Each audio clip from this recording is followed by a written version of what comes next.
Now, global social media users in recent times have always been engaged in one challenge or the other, some engaging, some educating, while some have entirely promoted unpalatable behavior. Let's now turn attention to the impact of these challenges on users, especially teenagers and youth. And as always, you can add your voice to this conversation via the addresses and hashtags that we showed you earlier, but this time around, the channels, TV channels being Victor underscore MBIDI, Channels Beam, as well as the hashtag social networking. And we have joining us right here in the Lagos studio, Olasheni Oladejo. He is a social media enthusiast, rights advocate, event planner, and writer. He contributes intellectually to issues bordering on social fairness and politics. He is right here with us in our Lagos studio. Olasheni, it's a pleasure to have you on the program today. Thank you for having me, Victor. Indeed.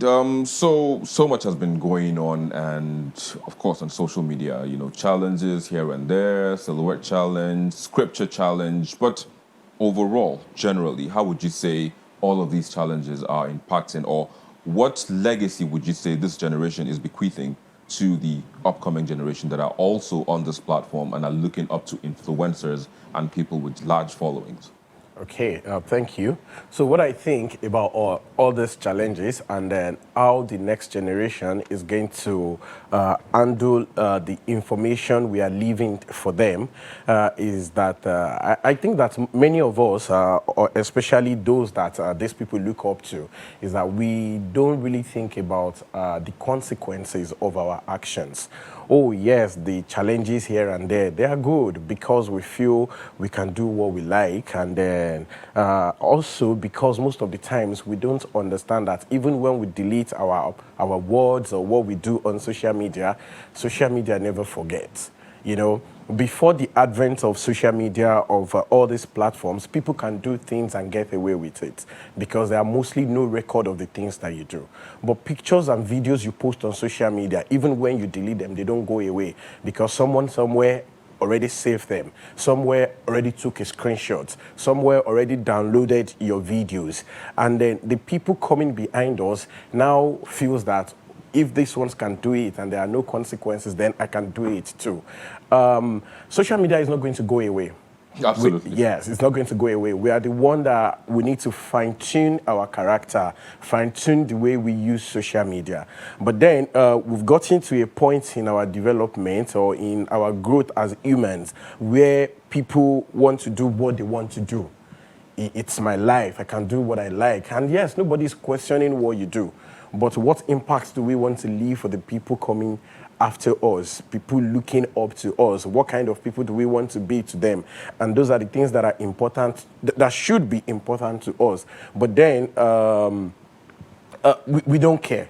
I think at this point, this generation, we don't really care. We just want to do what we want to do. But yes, it does have impact. It has impact on how the next generation, how they look, their outlook about life, their total outlook about life. It does have impact. It does have impact on forgiveness. It does have impact on humility, on character building, and all of those things. So if we want the coming generation to be better than us, we really need to start thinking about how our character, how our social behavior shape their own behavior too. Yeah.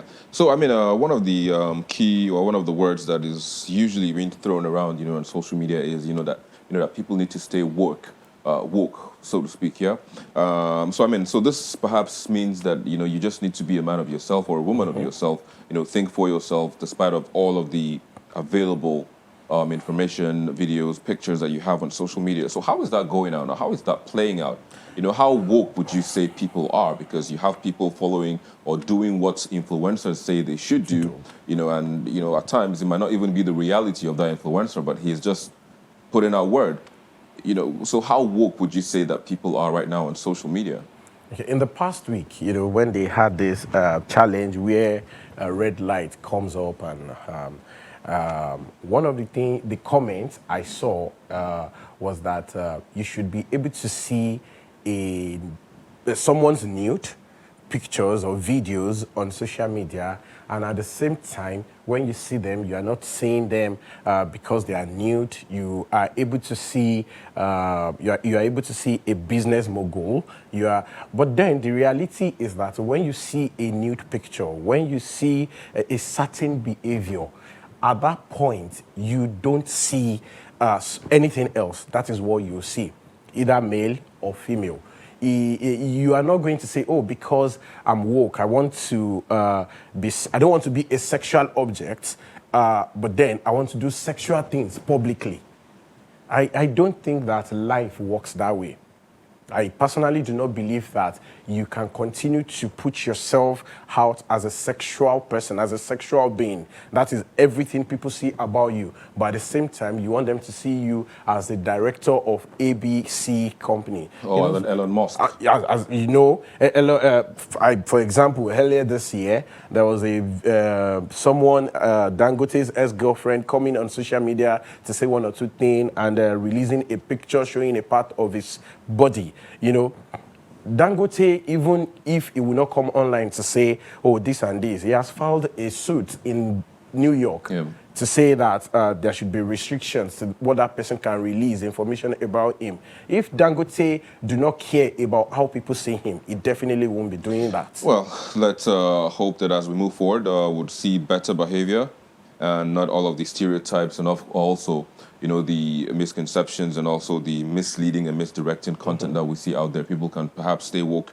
and, you know, think for themselves as we move forward in using this platform. But again, I would have to say thank you for joining us on the program and sharing your thoughts with us, Olasheni Oladijo. Thank you so much, Victor. Of course. Thank you for having me. You're welcome. Well, that's where we are. Let's now take a look at the most viewed videos on our YouTube channel in the past week.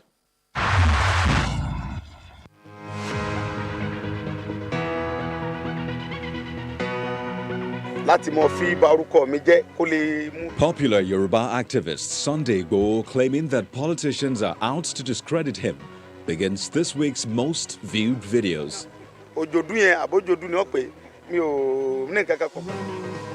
It is followed by the explanation by the Minister of Finance on the slashing of duty on imported cars from 35 to 5%. One of the major components of the inflation is food inflation. One of the major drivers of food inflation is transportation costs. So we were looking for how to reduce the cost of transportation for the benefit of Nigerians. In third place is a tanker fire that occurred on the Otedola Bridge in Lagos after a fuel-laden tanker burst into flames in 2018.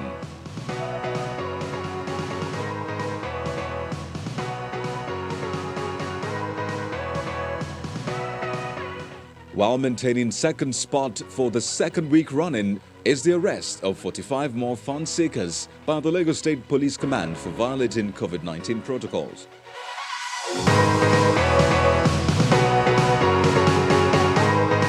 While topping the charts is a former NBA president defending the Ondo government's directive to herdsmen. Each of the 36 states is a mini country to itself.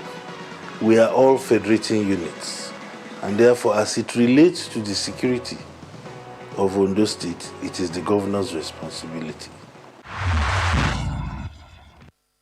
And there you go. Those were the most viewed videos on our YouTube channel in the past week. But perhaps the one you were rooting for wasn't in that list. You can just go to our YouTube channel. It's www.youtube.com/channelsweb. Watch the videos, share with your friends, your family, and even your foes if you like. And who knows, perhaps next week it just might be on the list. But that's where we'll wrap it up on the show today. Thank you so very much for watching. I'm Victor Matthias. Keep maintaining the social distance as well as other guidelines given by the NCDC. Bye for now.